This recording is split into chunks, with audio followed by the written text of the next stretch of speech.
tigaman. Unsang tigaman ang tinuod nga church? Ang tigaman is adlaw nga papahulay. Unsa ang adlaw nga papahuway? Saturday. So therefore, tanan ug kadtong nagsimba sa adlaw nga Saturday, amo ang tinuod nga nagsimba sa Dios. Amen? Klaro? That's the conclusion.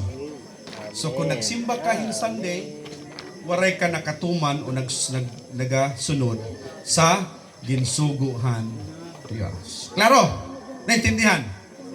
So ang Dios magapanalangin haton, maupay nga gabi haton nga tanan.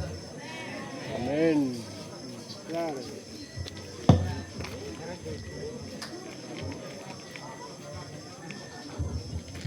Mga salamat, Pastor. Para mag-close sa naton program, let's all stand and sing our theme song, Pass It On.